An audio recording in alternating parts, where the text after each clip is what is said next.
which is UN Women. So I hope they are represented here. What I would want to say is that we have planned a webinar today, and I think just like all the other members, we'll be encouraging members to really, if they have a topic that they would want to share with the colleagues, then I think we'll be having such discussions. So today's discussion, indeed, it has been organized around strengthening the data system, especially on the SDG data availability. And we'll be having two presentations from colleagues from ECA that really talks about the overview of the SDG data availability. And then the second one is some of the capacity building efforts that are being done to the national statistical system.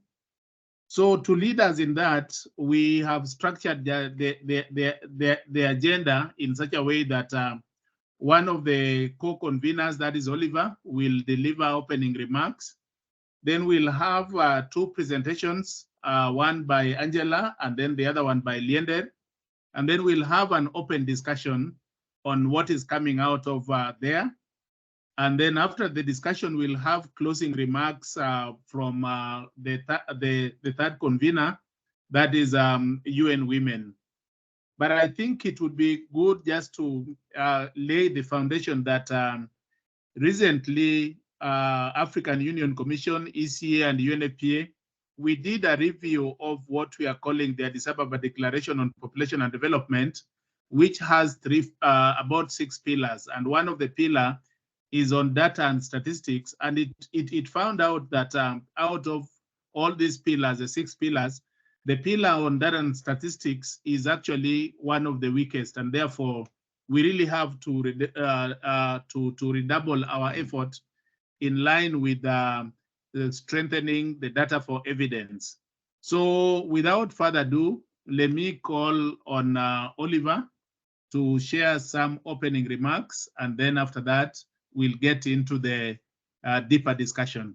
Oliver, over to you.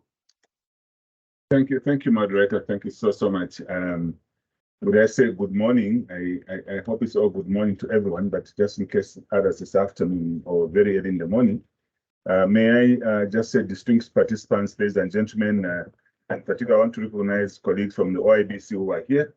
I want to call them as friends, and also the colleagues that are coming from the UN Resident Coordinator's Office, the data officers that are here. Really, you're most welcome to this webinar. As my colleague has already said, we should have had this webinar much earlier, but I think it's never late.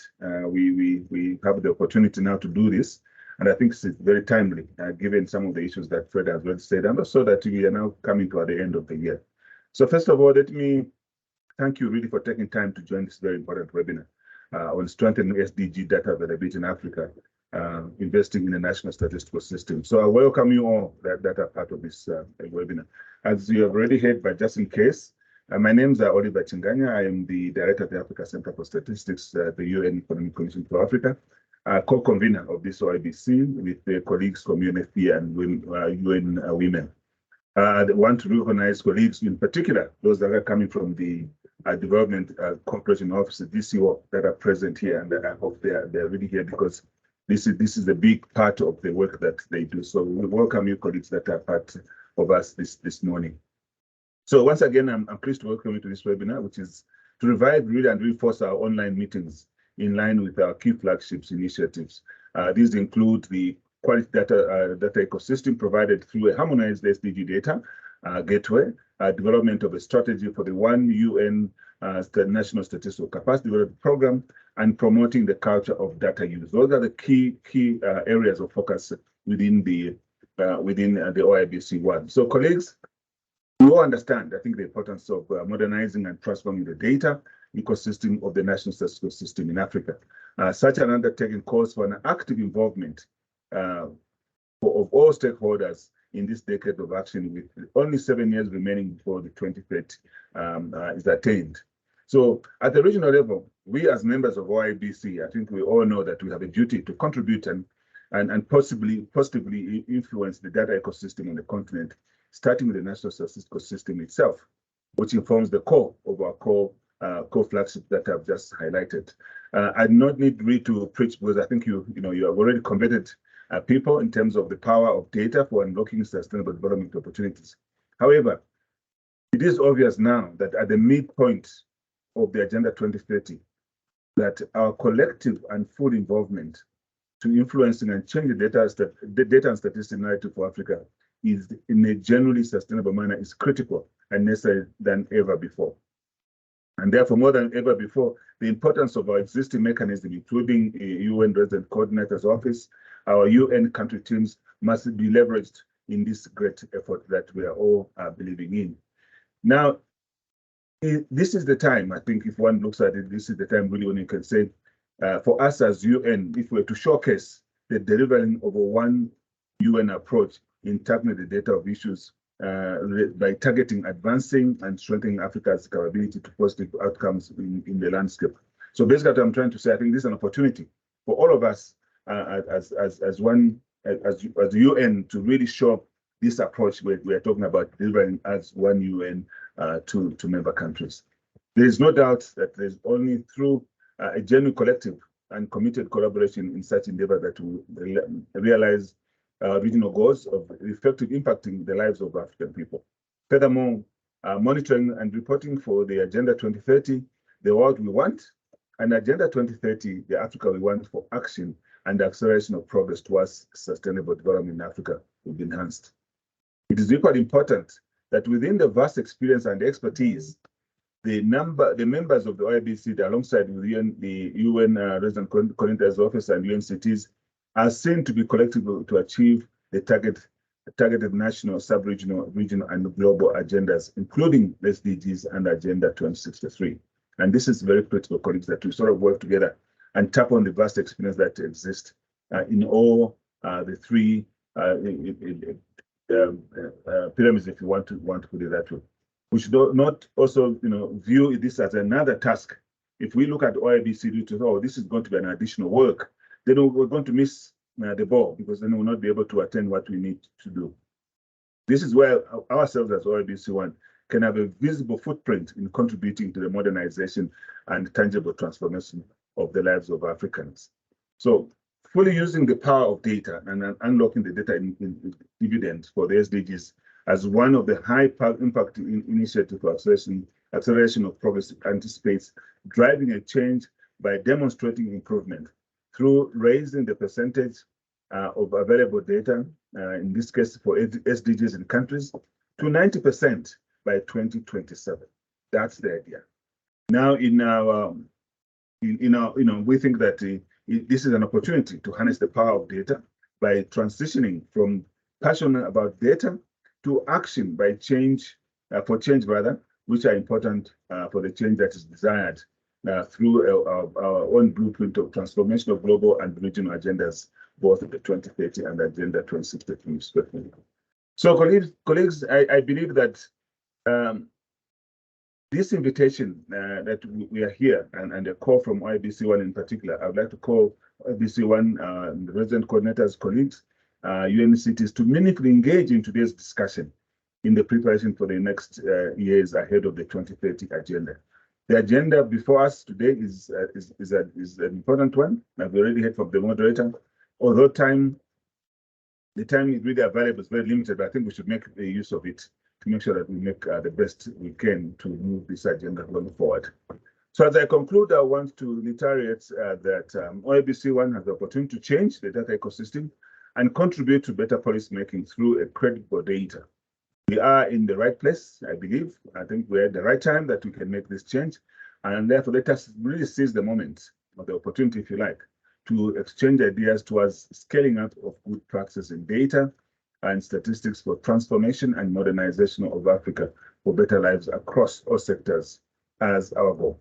I'm confident, colleagues, that us as OIBC1, the UN RSCOs that are here and UNCTs will contribute, really very innovatively in terms of ideas that would bring energy and refresh collaboration in support of the production and in implementation of the world we want, and also the Africa we want in terms of Agenda 2063. These are very critical, colleagues. So I want to just say that let's just wish ourselves a good session, and I hope that we'll have other colleagues joining us, particularly from the RC's offices, and also ourselves at OABC1 to really benefit from the discussion.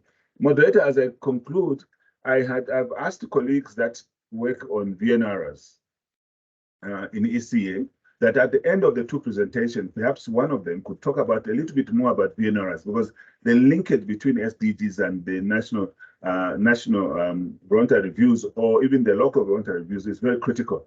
And the role that the UNCTs play is very, very important. So at some point, moderator, you could call one of the colleagues from the TCND, a division that is responsible for the Forum on Sustainable Development, to just say a few words, maybe in about 3 to 5 minutes on this. Thank you very much, Chairman. Thank you, colleagues. No, thank you so much, Oliver. I think, yeah, quite inspiration, but also, yeah, highlighting some of the things that we need to address. I take note of the request to incorporate the colleagues from who are dealing on VNRs, so we'll give them the opportunity. I think the only thing I would want to say is that colleagues make use of the chat function. And first of all, all of us need to register, like your name, the organization you work for, but also your position, so that we'll be able to compile the report, but also have let's say a file of who has attended this. So without further ado, let me give the opportunity to our first presenter, that is Angela, who will take us through the overview of the SDGs data availability in Africa. And I think this is a very important discussion, just like Oliver has alluded to, because when you look at the mandate of this OIBC, we are actually cross-cutting in all the other OIBC, because we have to avail the data on SDGs, but also the data on the Africa Agenda 2063. So over to you, Angela. And yeah, it's good. We can see the presentation quite clear. Yeah, thank you. Okay, thank you very much. Oh, just a minute, sorry. Sure. Okay, good morning, colleagues. My name is Angela Chichoncho, and I'm a statistician here at the African Center of Statistics of the United Nations Economic Commission for Africa. I am actually delighted to be with you today in this webinar, and also to present to us the status of SDGs in Africa. So please excuse my voice, looks like I'm developing a bit of a cold, but nonetheless, we will still have this. So this is going to serve as the outline for my presentation. As a way of background and rationale, I feel it's important to highlight some of the key actions, the key compacts and declarations that have been all exist that are in place and that speak to data, and all of this does inform the work that we do in one way or another. So this definitely reinforces the importance of the work that we do. And I would encourage us at our own time, if we are not aware of any of this, to acquaint ourselves with the content in these documents, because it's critical for the work that we do as OIBC1, but also as people in the data community. Additionally, we have a plethora of strategies, agendas, frameworks, roadmaps, guidelines, just name it. There is too much that exists that helps us to focus and streamline the work that we do, and that is data work. Specifically, I would like to highlight something that really speaks to us as OIBC1. And we know that the work that we do is driven by the UN SDGs recommendation 4 on strengthening data ecosystems in Africa, and the imperative to design and deliver a one UN national statistical capacity building program. We have to deliver on this one because it is one of the things that at least we committed ourselves to do if we are to achieve good progress on the data landscape here in Africa. So this is, I'm presenting just some few examples. This is not all, there is much more, but the point here is that there is a lot at the global level, at the regional levels, at the sub-regional levels, at the national levels, and even at the sub-national levels, and even at local levels in some countries. And we have all of these guidelines. In countries, for example, we have NSDSs, the National Strategies for Development of Statistics. We have a roadmap. I believe my colleague will elaborate more on that. Yeah, but we have all this information existing, and it is indeed meant to, really, it forms the foundation for us to build on. And I believe it's a very strong foundation and very clear.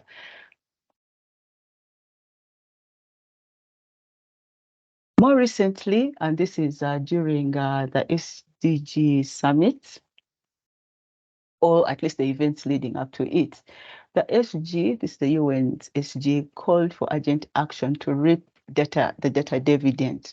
And these are some of the key highlights that he emphasized on, which are clearly on data and statistics and nothing else. One of them being that we should work towards securing data for at least 90% of the SDG targets in each country by 2027. And what this means that we literally have like three years to make this happen. Yeah, so how do we get here, or how do we get there, is something I believe that should form the core of our discussion today. Of course, he spoke a lot about financing as well for data and statistics, the importance of new data sources and innovative approaches. And you see him really bringing up the issue of the Cape Town Global Action Plan for Sustainable Development of Statistics. So that document should really inform a lot of the work that we do in many ways. We all know the SDGs, they are not new, but I thought I would have that graphic presentation of a sunburst to show which SDGs have the bulk of the indicators, which ones have the bulk of the targets.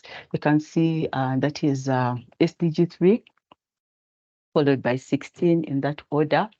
And I can say that goal 17 has the majority of the targets. Goals 7 and 13 are the fewest, have the fewest targets.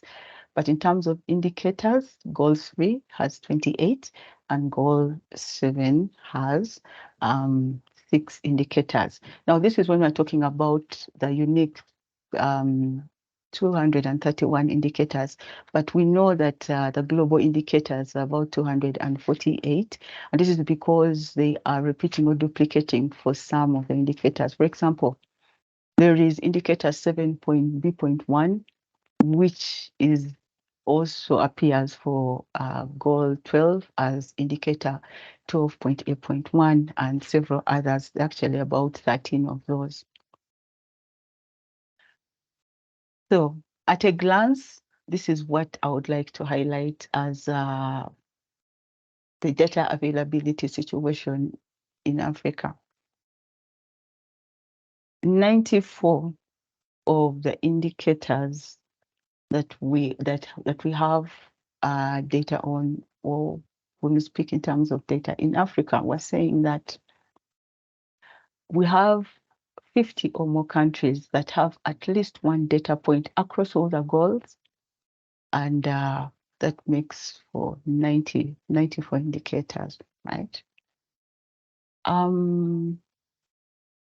The other thing has to do with in countries that have at least 2 indicators, and for those indicators, you have had them doubling from more than one data point. So except goal 1, 3, 6, and 7, all the other goals have seen an increment or an increase in the number of indicators, which is good. It shows a lot of work has gone into that. And this is when we consider the year 2015 onwards. Yeah, so there is progress, but definitely still much more work is required of us.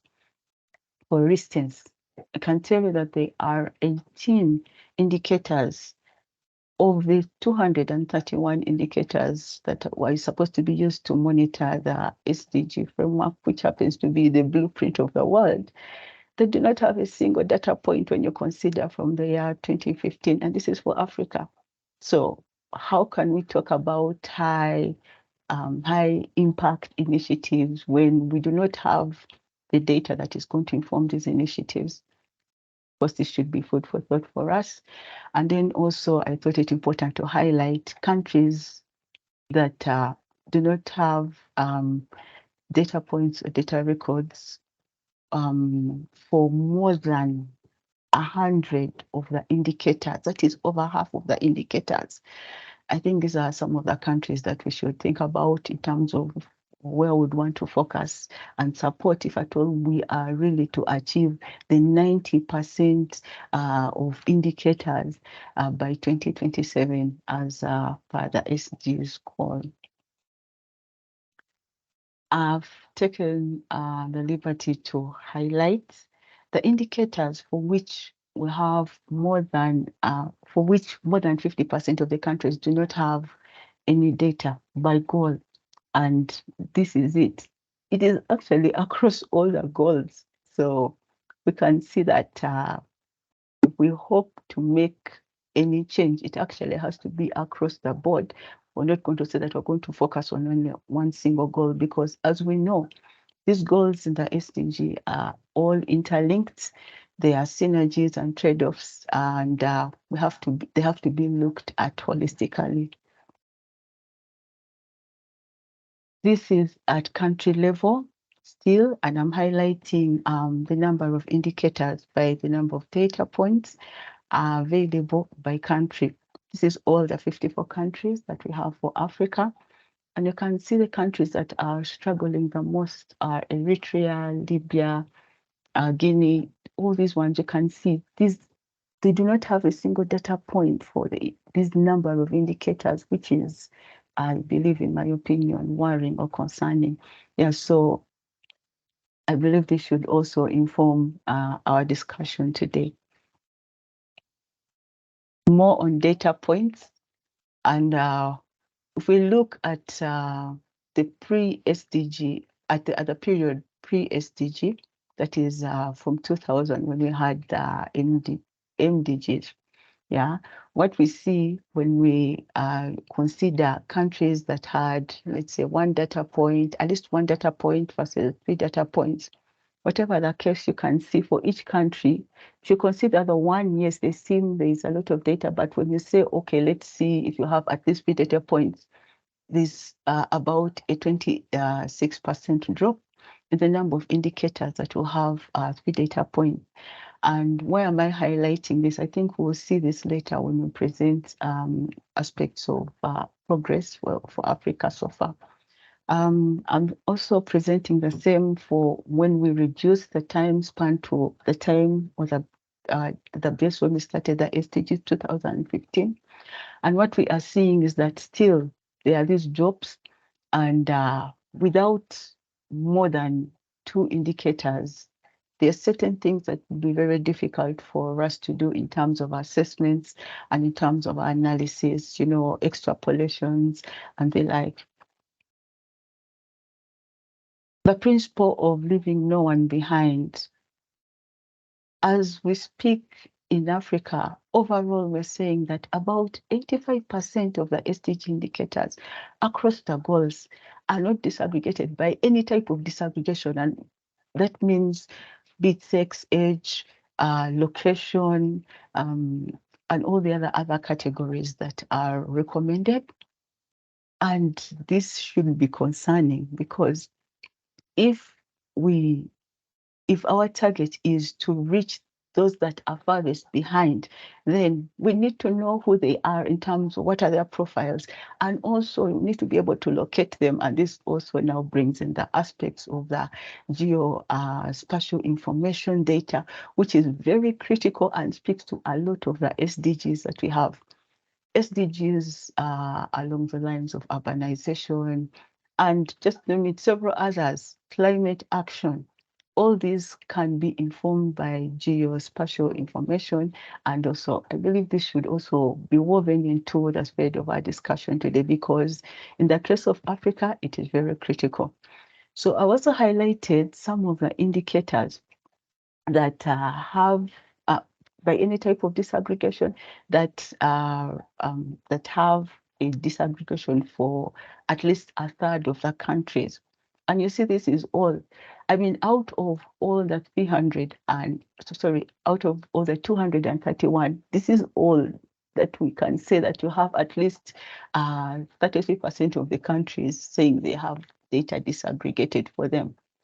Yeah, so again, the importance of the granularity of data cannot be overemphasized, but this is how we are standing as Africa, and this should sober us up or give us an idea of where we need to focus our energies.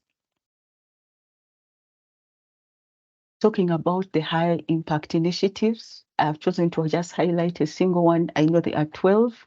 We must be aware of all of them. But I'm looking at one that speaks to the transformation of food systems. And when you look deeper by the indicators for this one goal, because most of it is spoken to by goal 2, that speaks to ending hunger. What we're seeing here is that for indicators 2.1.1, 2.3.1, 2.3.2, these indicators are very critical. But if the intention is to have these high impact initiatives bring about the change or the high impact we are looking for, of having a world which will have no hunger, you can see that a lot needs to be done, because there is no data for, these are the number of countries that do not have, out of the 54 countries, these are the number of countries that do not have any data for these indicators. Yeah, so this indeed is so revealing and should speak to us in a particular direction. More on availability of data. We did request custodian agencies to provide aggregate data for Africa as a region and several other sub-regional groupings. But out of the 231 indicators, these are the only indicators for which aggregate level data has been provided. And I really call upon our colleagues, because you can see, for example, goal 13 and goal 16 don't feature at all.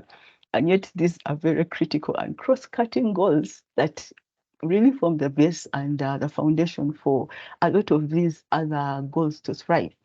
And yet we do not have any information about them at that aggregated level for saying Africa, for example, this is the situation with climate change as an aggregated indicator. So colleagues, this is for our information, but also a call for us to do a due diligence. I'll speak about this existing platform. It is a platform that provides a lot on Africa data for development. So it has information about the SDGs across all the domains. It has information about the Agenda 2063. It does have a lot of information about data and data products, and one of them being the dashboard that we use for assessing the progress of SDG for the continent and several other groupings, including the regional economic communities, as well as the countries. Though we do add the caveat that for countries, we are assessing them against the regional averages. So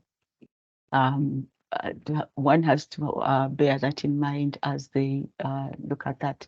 But as I mentioned, we do have information about the aggregates, and you can find them here.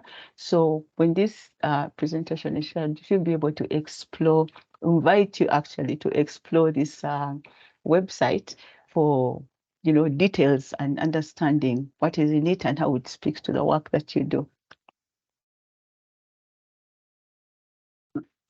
As we stand, this is where Africa falls with respect to.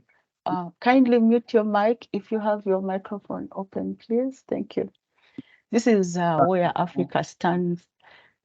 Africa is making progress in about 13 of the 17 goals, although the current pace is not sufficient to really let us achieve the promise of 2023. Yeah. And moreover, I would like to bring this to your attention. This is in the last 2 decades. Yeah. So if we were looking at 2015, because going forward, actually, our publications will be considering from 2015 onwards.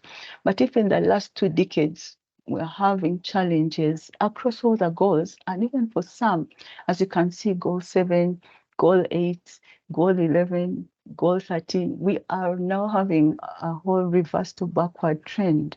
How do we change the tide of things and accelerate progress across all the goals?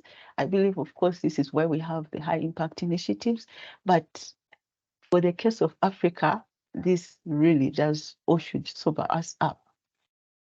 Besides the data issues, for which, of course, goal 16 suffers the most.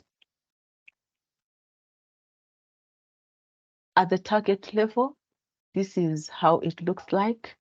You can see that 75% of the targets require acceleration if we are to achieve this progress.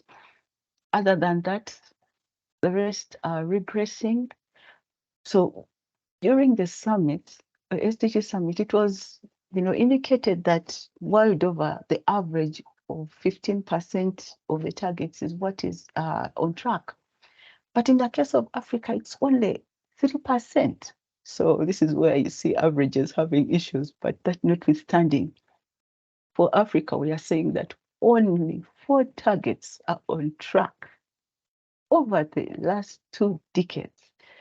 Okay, so I think let's first digest this and see how it should inform our work as OIBC1 going forward.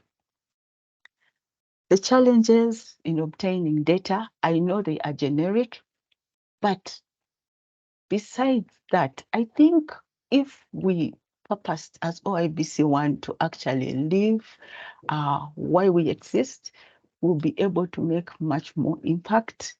This idea of having to do things in a collective manner, I believe we'll be able to achieve the call of the UN, the UN SDGs of attaining 90% data availability, even in Africa. It is possible for us to actually change the data narrative for Africa. I am a strong believer of that one. I would hope that we all rally behind each other towards this. So as we conclude, or rather as I conclude, I'd like to make a call to action. One of them being, as OIBC1 members of the UN RCO offices, the UN country teams, I am calling on us to commit to the process of advancing towards a one UN National Statistical Capacity Building Program. I believe along the way, we share a link to a template where we can share some information, because that should serve as a starting point for us to achieve some of these goals that we have set for ourselves.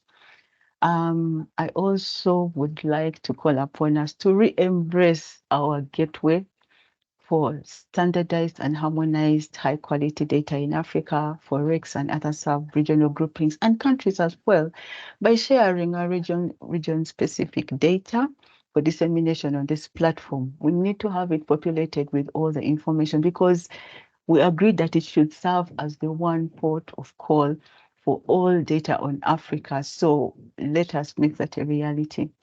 I would also like to invite our colleagues from the UN RCOs and the UN country teams to please use this portal, use the data in it, the products therein, and also suggest to us if you think there's anything missing, what it is we need to put in or add there to make it useful to everybody who is targeted as an audience for its use. I also would like to invite our ABC members and colleagues all present here to collaborate by contributing to contributing country stories, especially success stories. In our next edition of the Progress Assessment Report, would like to highlight all those in our report, because I mean, the narrative about Africa is that we just are almost non-starters, or we're not moving, but we want to change this mindset about Africa. I would like to end by saying small investments can make a very big difference, especially if we pull all these efforts together. I believe we can move the needle in such a great way and bring about a change that we'd like to see, change Africa in the way we would like to see by, really using the data channel, the data angle. Thank you very much for listening. Yeah, thank you so much, Angela. I think you took a bit longer than anticipated, and we would want to really hear the members what their perception is. But I like the analysis, and I think from where I sit, it's quite telling, and therefore, depending on where you work, whether UNICEF or UNDP or UNFPA, we could easily identify with the goals that we support, and also look at the data requirement. So I appreciate that. What I'm also seeing basically is that level of analysis. It's quite telling, and I would really like to challenge all of us to get deeper into it and really try to understand, because it's quite telling, and we could even use it for the purpose of resource mobilization. Because ideally, if the data is not disaggregated, then basically that's what we would need to talk to our, especially managers. Let me quickly call upon the second presenter, and that is Leandre. And please just observe time so that at least we can get a bit of time for people to also have a bit of reflection. So Leandre, over to you. And colleagues, kindly register, because in the chat, I can see very few people who have really noted their name. So would request you, as the presentation is going on, kindly just register so that we know who is in attendance. Over to you, Leandre. Thank you, moderator, for this opportunity given to us to share a few thoughts on the capacity building from the roadmap for the transformation and modernization of national statistical system in Africa. So, in the aftermath of the independence, one of the key priority of government was to build the national statistical system to support development and also for decision making. So action put in place with the support of partners, development partners, and also bilateral partners contributed to move forward in the statistical agenda. So almost, you can see nowadays, almost all the African national statistical system connect data with tablets. This and others impactful results were done in the framework of the National Strategy for Development of Statistics, for which countries have been successful in putting them in place here in Africa. A self-assessment conducted by ECA in 2022 showed that 87% of African countries adopted the last standard for compiling and producing national account statistics, what is called the 2008 SNA, System of National Account. The results also shows that 56% 60% of countries are producing quarterly GDP, which is a huge progress compared to where we were 10 years ago. We also seen that digital census has reduced the time to produce results, and Zambia established the record of 45 days. But however, overall, persistent gaps are known to exist, and I want to illustrate some of these gaps using with two examples. You can see from this slide the result of a publication from an NSO about inflation on 2022. The document is well written using the inverted pyramid writing style, which is something very interesting. And you can see on the part with the blue background that it is like a highlight where you get all the most important information when they follow the inverted pyramid writing style. So, but even if you appreciate this, let's see what a newspaper has done with this data. So they use the information from that report and produced this infographic that were published on Facebook and newspaper.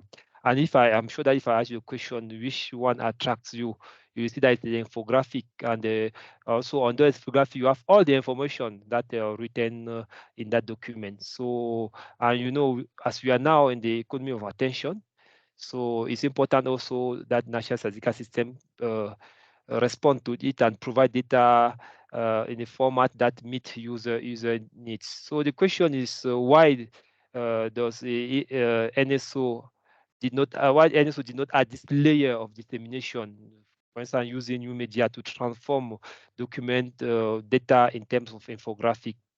As in particular in this context where we know that it's more than 60% of people access information on the internet from mobile devices. They don't have time to read a huge document, but infographics is more easy for them. So maybe the skill may be missing in the NSO, and maybe also the mentality shift is not yet done, meaning that we have to move also from our producers side, because usually what we are doing that we sit on the producer side and also sit on the user side. We need to listen to users and know what they want and see how we can address it. So let's move now to the second illustration. Angela already mentioned some of this, which is on the SDG progress report for Africa that was produced by ECA. We see here that it shows where to maintain progress, where to accelerate, and where to reverse the trend.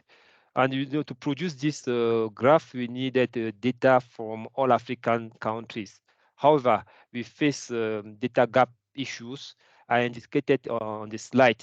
So for instance, you see that 18 SDG indicators do not have a single data for any of the African countries when you start from 2015.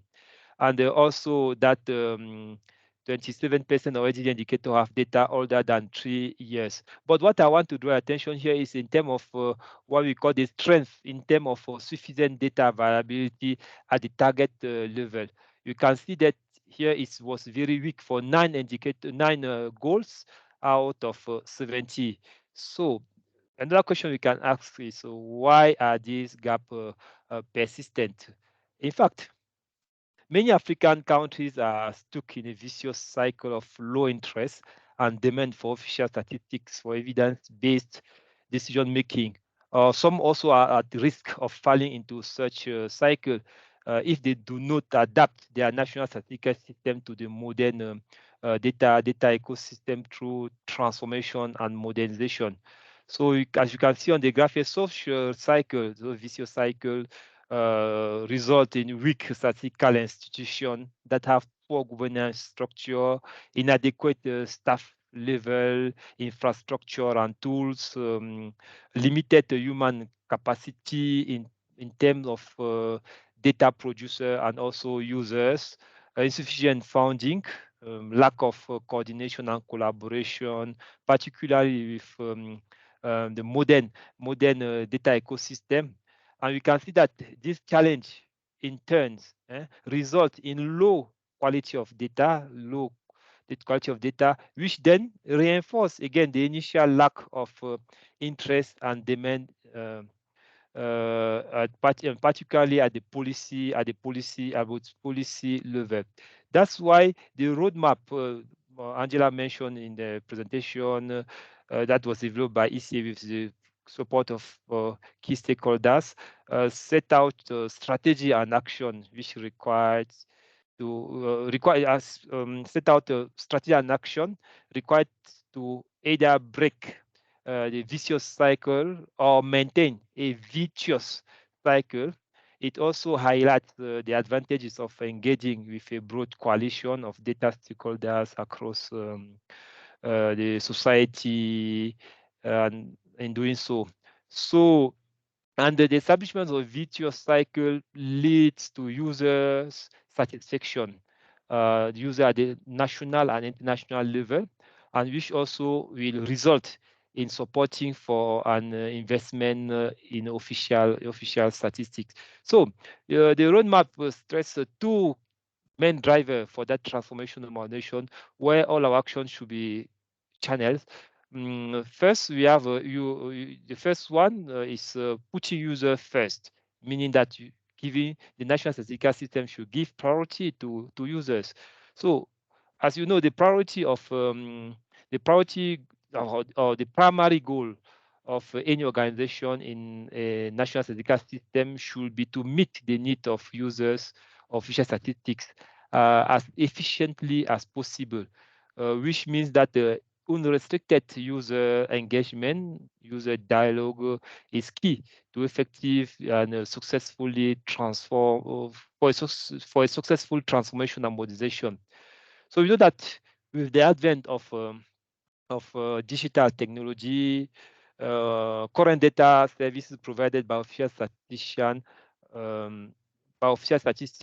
carry out the risk of becoming increasingly irrelevant to users and therefore losing the appeal as a target of investment. So you see that this situation can present an existential threat to official statistics and to their value in supporting national development and also well-functioning society. So that's why users, so producers of that statistic are required to maintain a virtuous cycle in official statistics by providing or prioritizing user involvement, collaboration with a wide range of stakeholders. There's also the national consensus, which was stressed here, which must focus on the appropriate role, relevance, and value of official statistics within each country broader data ecosystem. So, and this consensus need to be factored into legal framework, national statistics, or multi-year statistical program to determine the level of government funding and resources devoted to national statistical system. So the second driver here is, let us say, we can say it's on the demand side, because the first one was on user side. And here, strong engagement with an influence over user through a multilateral approach are key driver, and in this case. So here we stress the need of optimizing resources for statistical production. So national statistical system must respect their effectiveness by addressing the main challenge encountered, and also sees the main opportunity offered. For instance, we know that common supply side issues need to be addressed. For instance, things like basic infrastructure. We know, for instance, that there are NSO that doesn't have buildings, not enough computers, means of transport. But they should also, in this area, harness what is existing, like digital technologies and the evolution, new data sources to address the issue of gap or lack of data. So we also have element of resources that should be addressed here. But steps must be taken to ensure that national statistical systems have access to the skills needed to operate in the emerging data ecosystems. So, and these two drivers now help us to articulate our capacity building around what we call the foundational enablers that are there to support now transformation and modernization. So the successful transformation and modernization of your statistics therefore require a set of mutually reinforced fundamental tools. And in the roadmap here, there are four areas here in addition to what we call the legal framework, which is essential and which needs also to reflect a kind of agility. One key is advocacy and leadership. So the conduct of national statistical system is primarily the responsibility of both internally and externally of management team. It is a reality, but leadership and public relation skill should be essential here at the level of staff and also at all levels in the different structure or actors in national statistical system. So the future leaders of national statistical system will have a good balance between the technical skill and other skill that will help them to drive the national statistical system in the transformation and modernization process. So they should foster what they call statistical culture through the society to shape the labor market. Another key element here is the balance autonomy.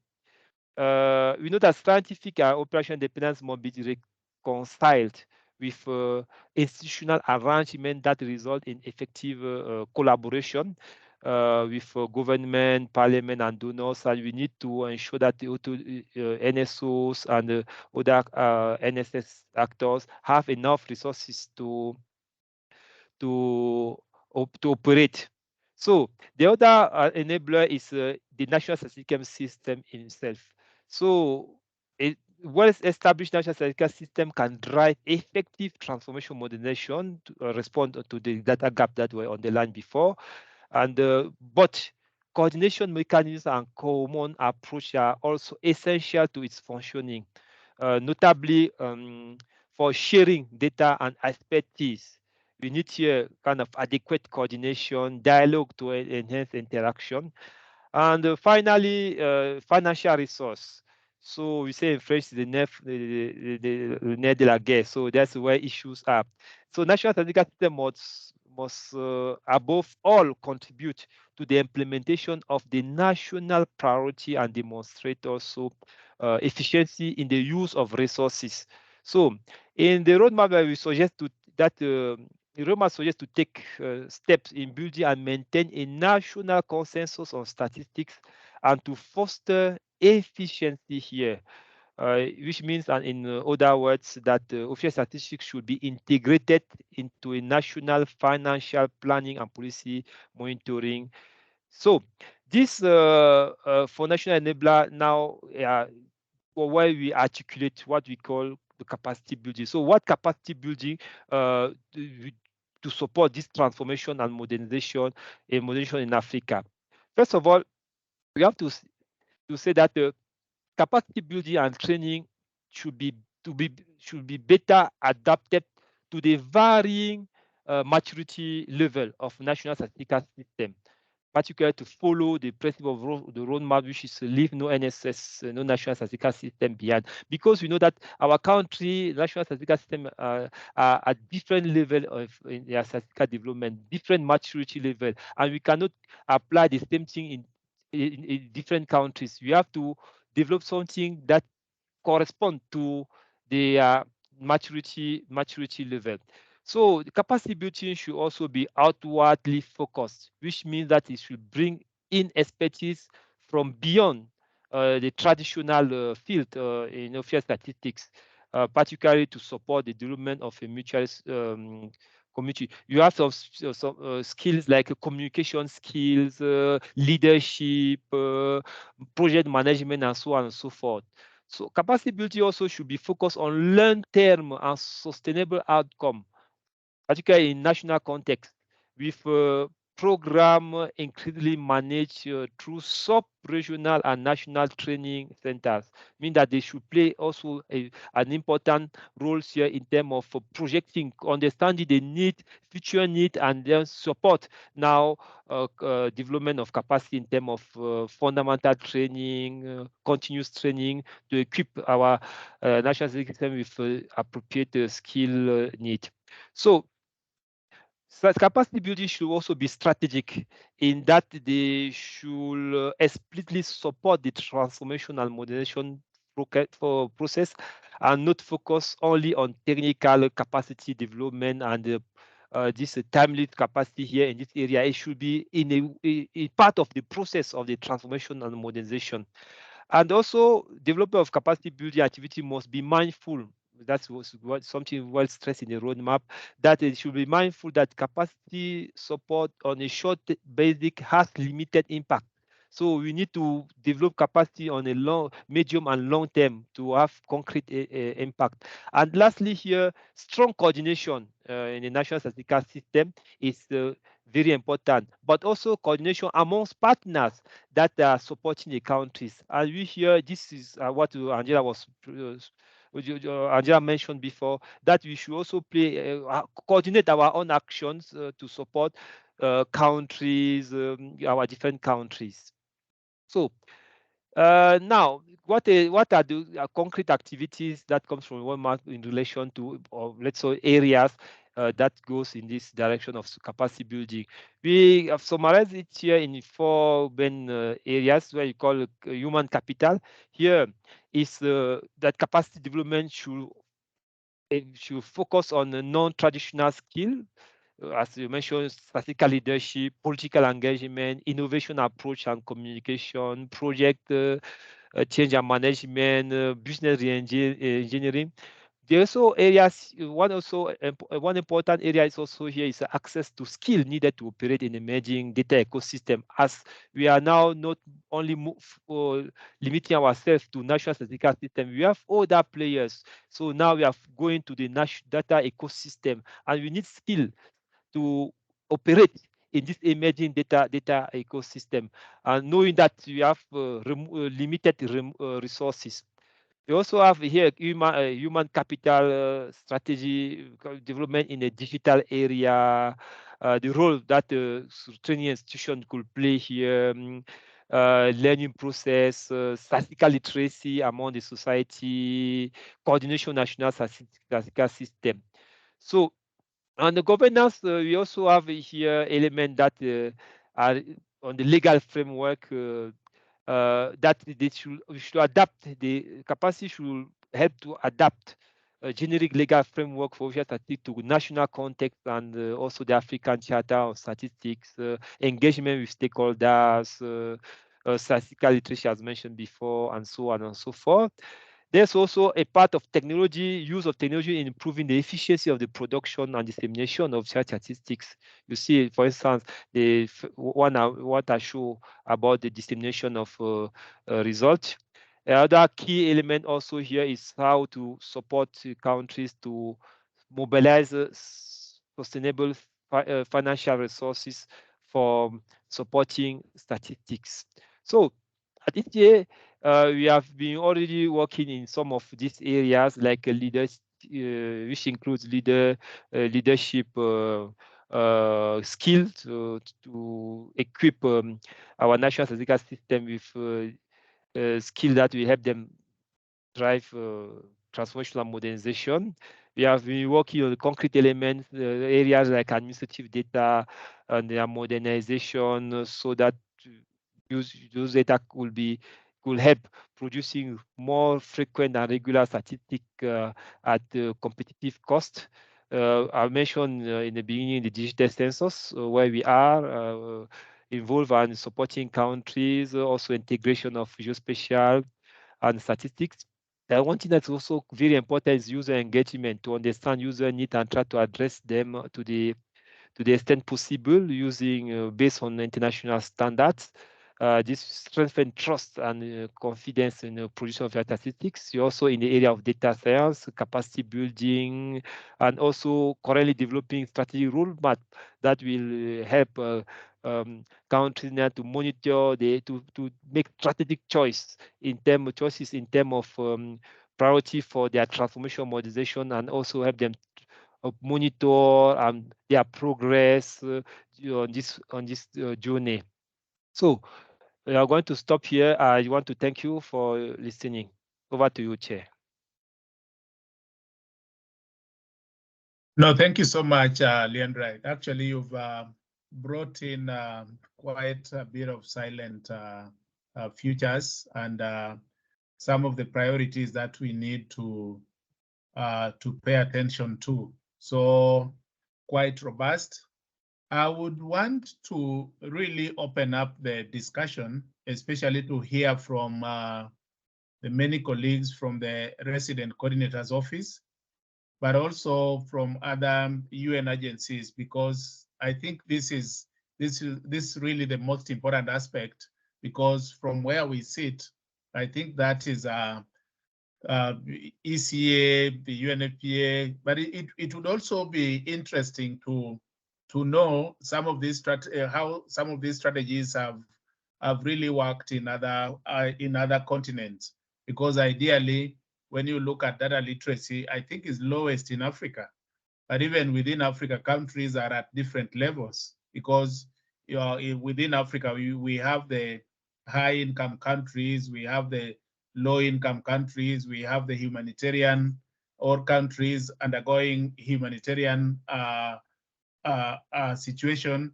So I think the appetite for data is a bit of cross-cutting. I'm seeing Oliver's hand up, and I would want colleagues from the country level to really get a chance and also participate. So Oliver, over to you. Thank you, moderator, and thank you, the presenters. For me, it's not a question. I just wanted that before we go into the main discussion, maybe we could give our colleagues, John Slow, I think is on the call, just some few minutes to talk about the VNRs, because I think there's a link with what has been presented, so that the UN cities and the colleagues from the countries could actually appreciate the process. I think then you can take the questions together. Yeah. Thank you, moderator. John Sloan. Yes. Okay, John Sloan, over to you. If you have, if you want to share the VNR experiences and best practices, and what you think we can do, because I think at the end of the day, what is really key is what are some of the recommendations from where you sit? How can countries really improve on some of these challenges which are there? So over to you, John.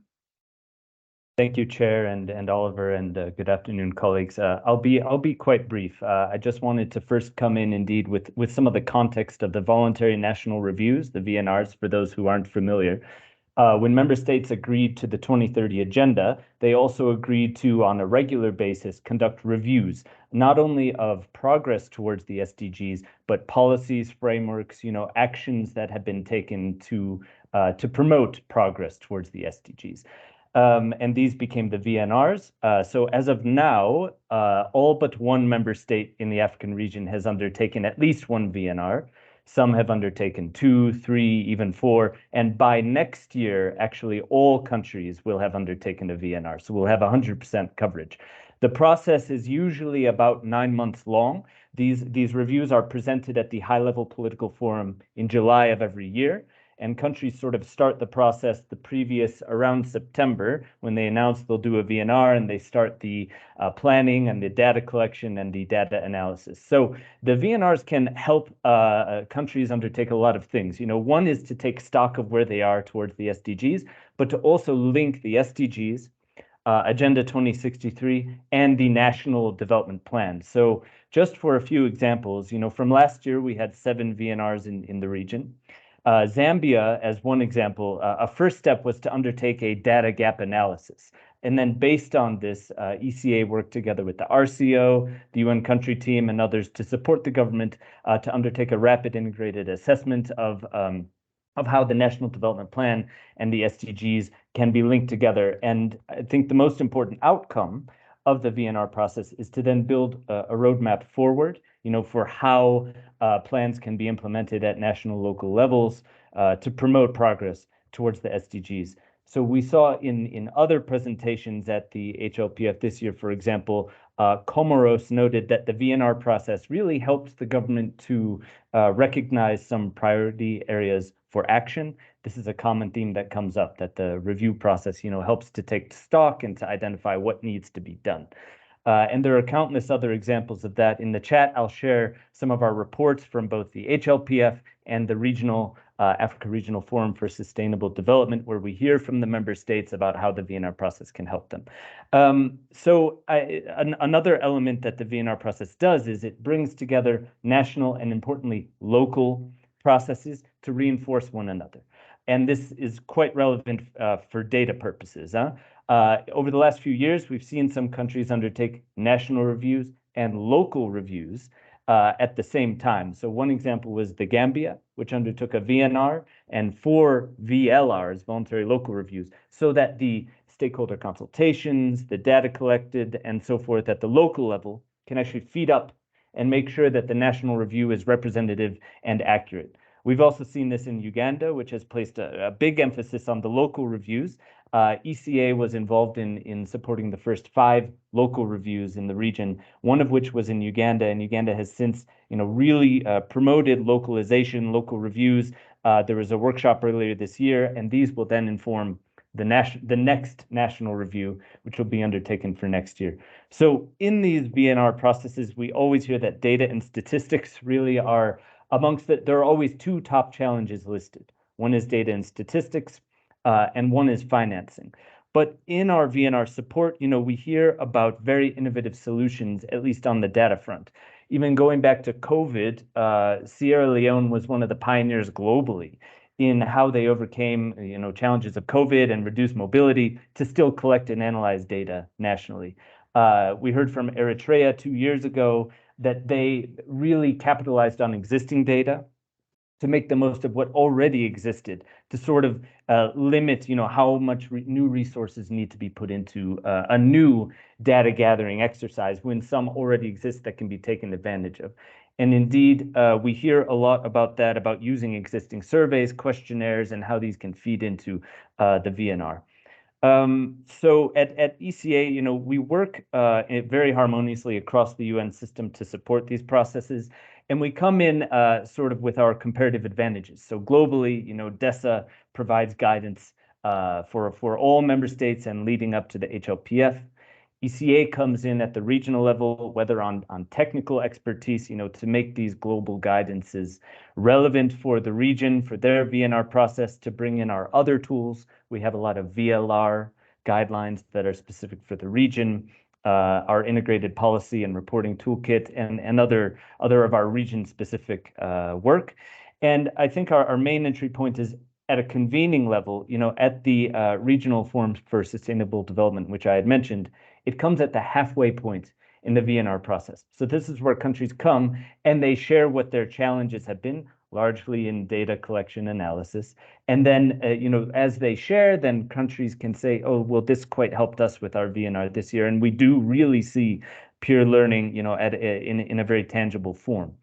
And then, of course, at the country level, this is where some of the most important support comes, whether from the RCO, the UN country team, because when it comes to data, you hold the expertise on what's going on in the country, at least from the UN side. So we just come in and work with the RCs and the country teams to make sure their support work harmoniously in that regard. So I think there's always room for closer coordination, especially on statistics, within ECA and with our partners as we continue to provide as much support as possible.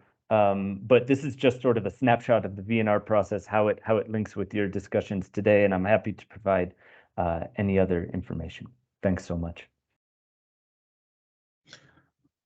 No, great contribution, John. I think it ties pretty well. And I remember even as UNFPA, we've tried to reach out to countries that are doing VNR so that the SDGs that are pertinent to UNFPA, like the health, we have the gender, but also others like climate change and data are incorporated. I think often the issue about VNR is that in specific years, there are those goals that are supposed to be reported.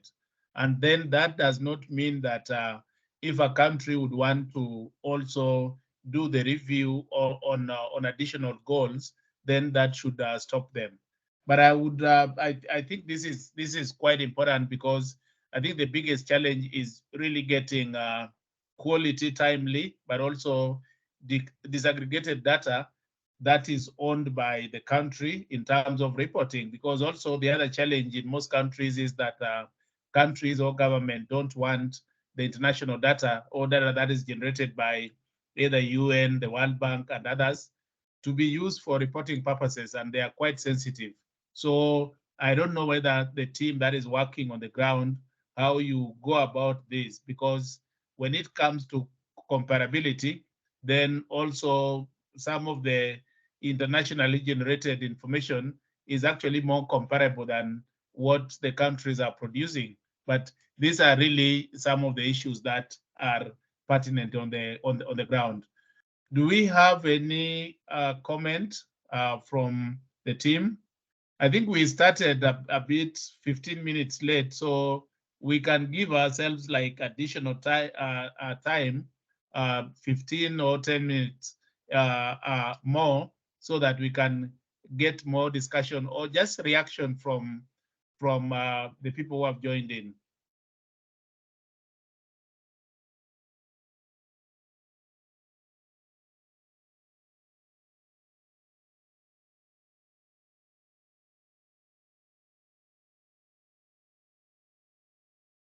I can't see any hand up, or somebody would want to take the floor, but I don't know how let's say, some of the proposed strategies, how they fit into what the other regions of the world. You talk of the ESCAP, you talk of the ESQA. Are they using the same strategies that we are proposing as ECA? And if that is not the case, because also we may have to really contextualize some of the strategy. But I like the details in which you've actually thought through some of these issues. So if as the UN within Africa, we could come together so that at least we discuss this, and then we really communicate with the same vision. I think we can, we will bring change within the continent.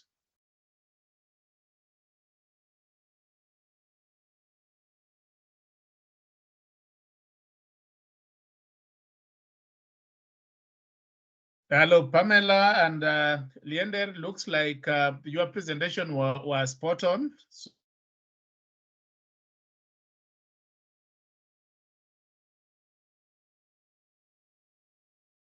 Really work in progress, because for us to bring change, even in accelerating the progress of SDG in Africa, generating a timely but also accurate information or data is quite key.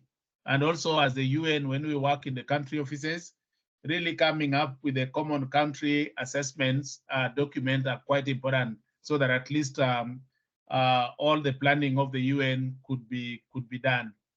We've had also instances where the OIBC one members are being called upon to support the country team in really supporting like common country assessments, but also other issues. I think currently we've had a request from DCO that Sudan would want support from the OIBC in really putting together data that could be used for humanitarian planning, but also humanitarian peace and development nexus. So I think these are some of the opportunities that we need to really reflect on, so that as we support countries, then we should be able to support government, but also other partners.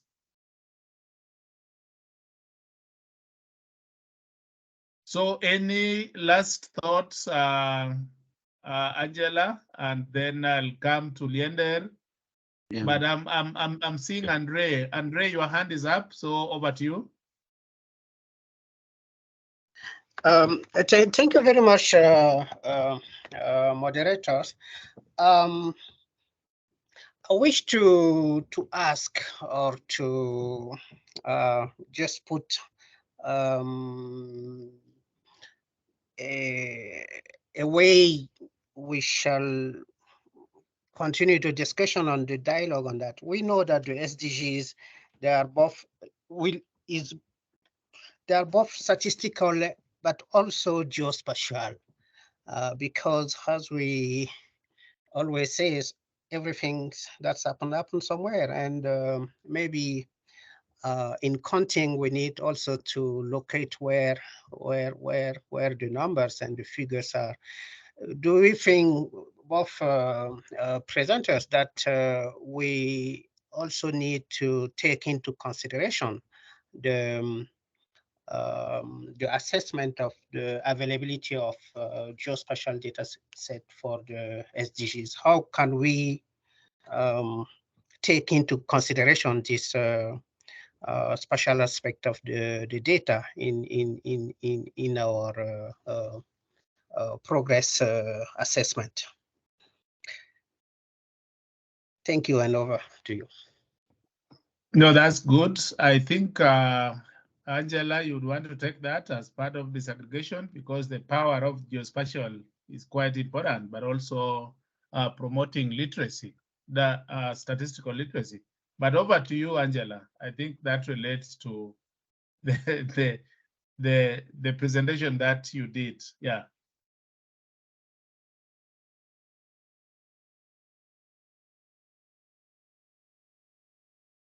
Thank you for your question, Chief Andre. I actually would think I would be the one to ask the question, but to you. But I think that was ideally to generate a discussion amongst the colleagues here. But I do agree, of course, the importance of locating who it is we want to provide services to, whichever interventions to, is definitely critical. But I think the biggest challenge we have in Africa is the infrastructure. It is also expensive to set it up. So this, I do not know, because if countries would not prioritize this, that's where the challenge would be. Though, of course, there exist from the countries that are developed and have the infrastructure, some of them are able to actually capture even geospatial aspects and features for the African side, and they do provide data, and a lot of it actually is being used to fill some of the gaps for certain related SDGs. Yeah, so that is all I can say for now, but probably you'd add in some more. Thank you. But now that I still have the floor, if the moderator could allow, I have posted in the chat 2 things. One of them being a template for us to indicate the kind of ongoing or planned capacity building efforts we are undertaking in countries, because if our intention is to ultimately have a one UN statistical capacity data development program, we need to know who is doing what where, so that we can see how to synergize and really not work in a siloed format. How can we consolidate the little resources, be it technical resources or financial resources, to have much greater impact on the continent? I believe, and I strongly really believe, that this is one of the things that would take us closer to the SDGs call for the 90% SDG data availability. I have also included an evaluation form, because we do value your opinions.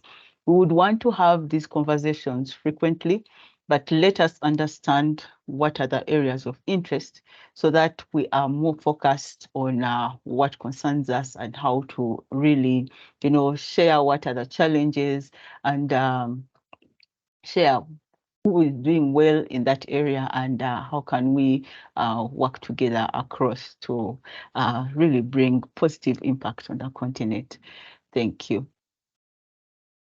Back to you, President. Yeah, thank you, Angela. I think before I go to Oliver, let me give Andre the chance to also share his thoughts, especially on the important question that Andre did mention, especially on the geospatial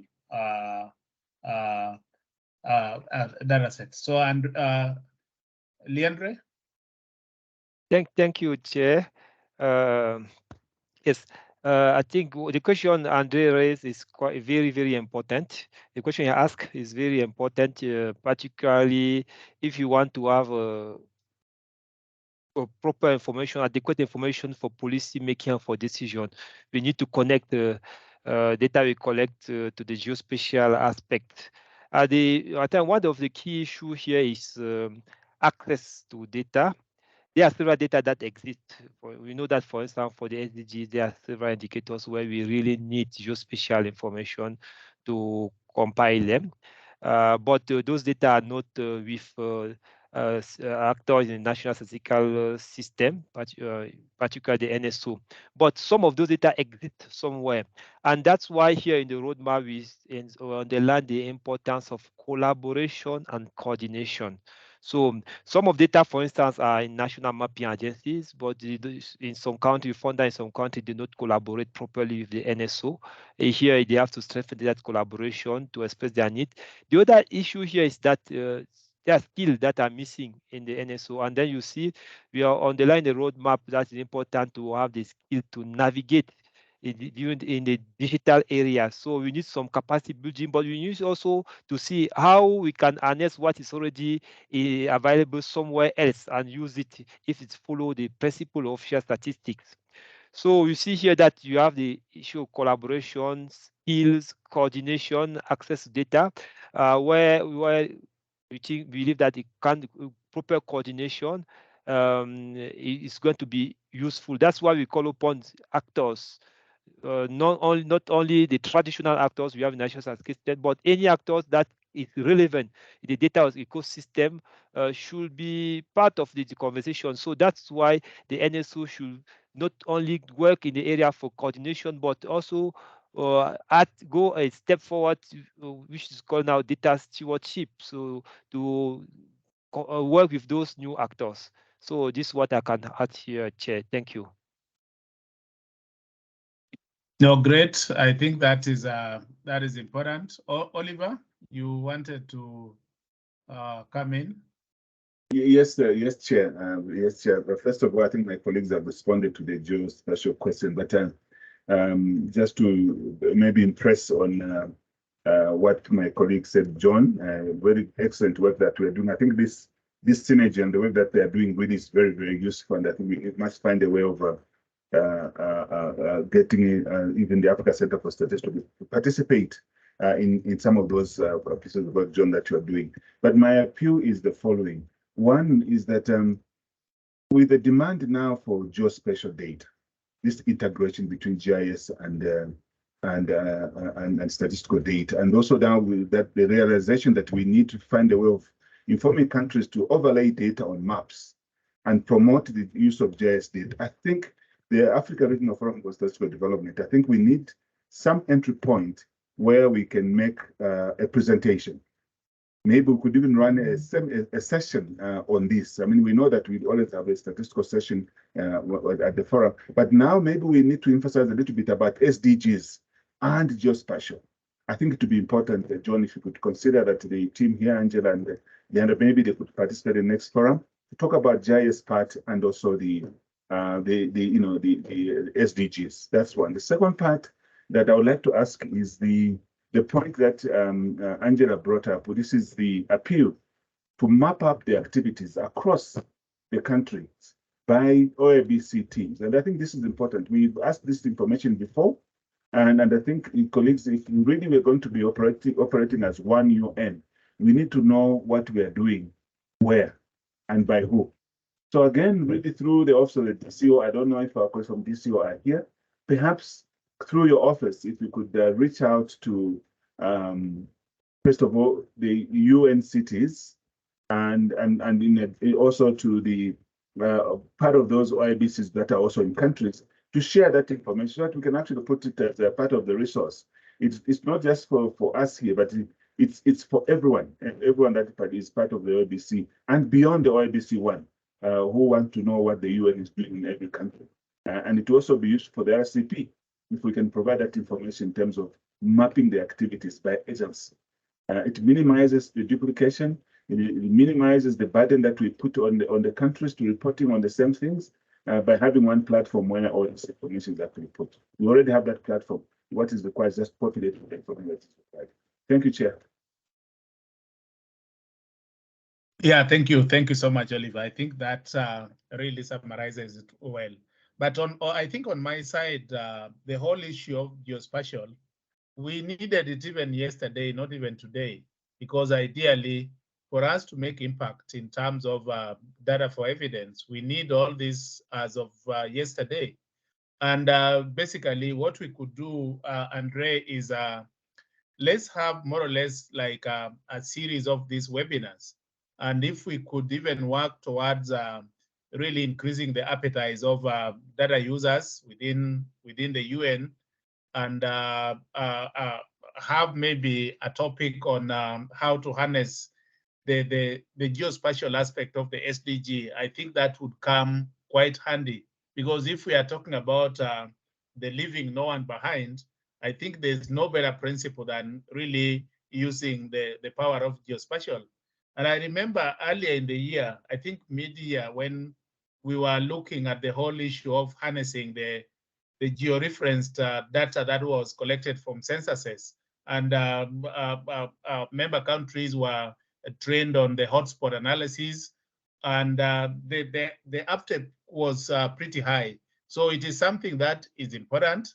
It's something that is relates to whether it is VNR or SDG or National Development Planning. We can really tighten it to that.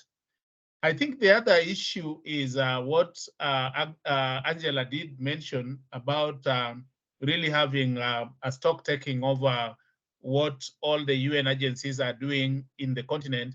When you look at even the basis of the OIBC, we are supposed to really make use of or rationalize the resources of the UN so that at least we avoid the duplication of efforts. And we can only do that by knowing some of the resources that the UN has in terms of the skills, in terms of even avoidance of a duplication of effort. So we could think together, how do we do a bit of the mapping exercise on all the pieces of work that is going on. Already, I think like UNFPA, UNICEF, WHO, ECA, we are working very closely together in a number of initiatives. And I could remember even recently in Uganda when the DHS was done, and then the OIC macro or the ICF actually pulled out. Then some of the agencies within the OIBC one had to regroup and then go to Uganda to support UBOS. And the partnership really bore the fruit in terms of what we could do. So I would think that that then we can work as been advised by Oliver to really take a bit of stock taking on what are some of the things that we can do together, and where do other agencies have maybe leverage over the others, so that we have an orderly partnership. So I saw there's also a colleague, I think Nelson, who wanted to make a contribution. So we can take that and then we can summarize in about 5 minutes, so that at least we can bring this useful session to an end. So Nelson, over to you. No, thank you very much, and thanks for the presentation. We've been listening. I'm from the Resident Coordinator's Office in Namibia, and I want to say that I welcome that suggestion by Oliver for us to really map the activities in terms of who's doing what, especially is the UN. And I think for us in Namibia, it's an exercise that we have undertaken as well, and to that effect, we have developed a joint program on data with a work plan. But I think we are moving ahead with the resource mobilization and all that. But at least for this year, we were able to support the statistical system with some of the activities. But I think it's a long wish list, and some of the agencies are coming, even agencies which are not based in Namibia, also supporting this. So we welcome that idea, and we are willing to share that. And I think this is really the spirit moving forward. But I think I have more questions than really answers to some of these things. John's presentation, which was very brief, I think I would want to follow up on some of the issues that he highlighted in that presentation, because we also facing issues and challenges with regard to our VNR process, especially the data collection. We've had a series of meetings with our national counterpart statistics office as well as national planning. But I think there's also a balance between the official data that comes through the government and the international data. I think that was also highlighted, and some of these are real challenges for us because we just concluded our census, and we were hoping that at least the census will inform the VNR to a certain extent, but it appears that it will be delayed. By the time we submit the VNR, the census data might not have been published. So we have a number of challenges, and I would like to take the conversation further, especially with John. That's what I wanted to register, but I really welcome the idea of mapping our intervention as the UN. I think this is what will foster collaboration. Thank you very much. No, great. I think that is the spirit of all these webinars, so that we can link or put we can link up the dots, but also follow up. So feel free to follow up with John and with the rest of the team. I would then, in the absence of no other question, maybe what we could do is based on the demand, Andre, if we could work together so that maybe our next webinar, which I think in practical purposes would have to be done early next year, we can say maybe either towards the end of January or February, we could then focus it on the geospatial if there is demand, but we'll follow up on that. I'm seeing, just excuse me, I'm seeing a hand. Asta, over to you before we conclude. Thank you, moderator. Thank you, colleagues. My comment was actually addressed by Andre, but just to strengthen and provide extra information. Generally, the OIBC is focusing on the national statistical system, strengthening and supporting the countries in strengthening their national statistical system for SDG data availability. But the data availability challenge in Africa is in the context of SDG monitoring and reporting is not only on the statistical systems, but is similar for the geospatial agencies, mapping agencies. What I would like just to give as an information is on the assessment which we have conducted in 2022 on the availability of geospatial information for the measurement, monitoring, and reporting of the SDGs. This inventory was conducted through a questionnaire survey to provide the countries the current status of their geospatial information and for them to determine existing gaps regarding the geospatial information availability and for the countries to prioritize their program to close the existing gaps. So from the result of the assessment, we have the geospatial information availability in African countries for monitoring the SDG indicators is very low. So the challenge in data availability is there for geospatial, in the geospatial information agencies and mapping agencies. So I really think this program should include all the data ecosystem, including the geospatial agencies. And as we work on the integration of statistical and geospatial information, and in the transformation and modernization, we need to address both statistical and geospatial systems in terms of the capacity development. So thank you, just to provide the information regarding the data availability challenge in the geospatial. Thank you, moderator. Back to you. No, thank you, Asta. And which country is that? I'm from ECA. Oh, you are from ECA. With Andre. Oh, with Andre. No, actually, yeah, just a point of correction is that the OIBC is on integrated data and statistical systems for SDGs and Agenda 2063. So it is broader than the National Statistical System.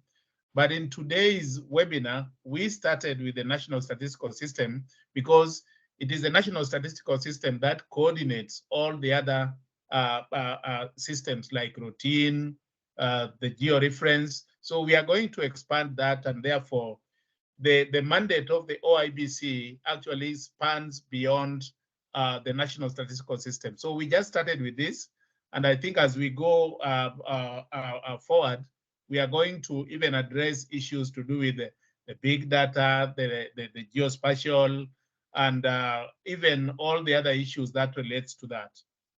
I would then think that colleagues, in the absence of any other question, I think first is to really thank EAC, especially the presenters, Angela, we have Leandre, we have John, but more importantly, Joseph, who put together this session. I think is in a meeting, another meeting, and therefore he could not join us. What I think we need to do is also to seize the opportunity so that at least we can determine the subsequent sessions.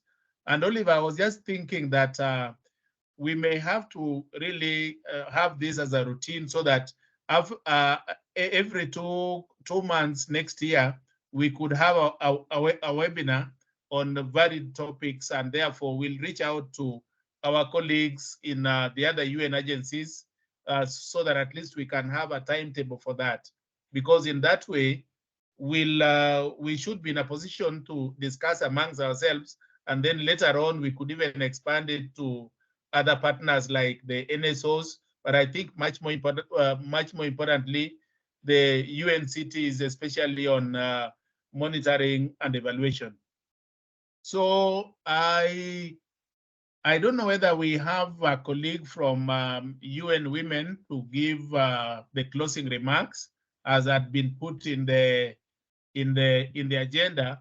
But I think the other thing also, Angela, is that most of the people had a lot of difficulties joining the call, because I saw communications from UNICEF, from WHO, they could not join, and therefore it is something that we need to work on as we go forward. So Oliver, maybe if you have any closing remarks, you can share, and then we call it a day. But otherwise, it's a very useful discussion. It's an eye-opener. And I think we need to take this as reflections on, we need to really put a mark in the continent, because without data, all this information, all decisions that are being made would not be made correctly and appropriately. So Oliver, over to you for the last word.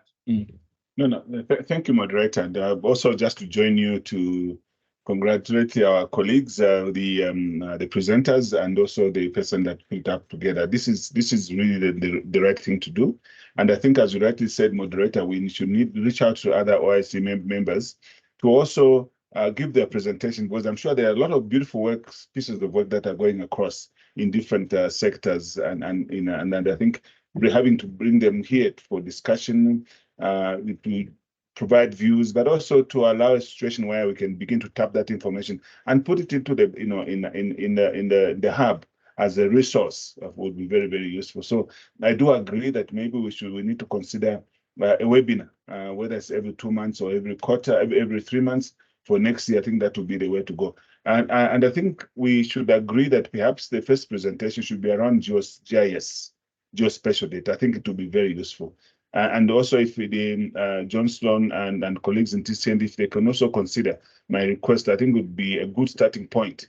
And also just allowing ourselves to work as one unity as we approach some of these pieces of it could be very, very useful. So for me, Chair, is to thank you for moderating this session so well. We'll try and make things better. I think the technical glitches that we had today are so unfortunate. I mean, the reason why we even have lower numbers is because other UN cities and OIBCs could not join, because for some reason it is the first time we are experiencing this kind of situation. Yesterday we used the same platform.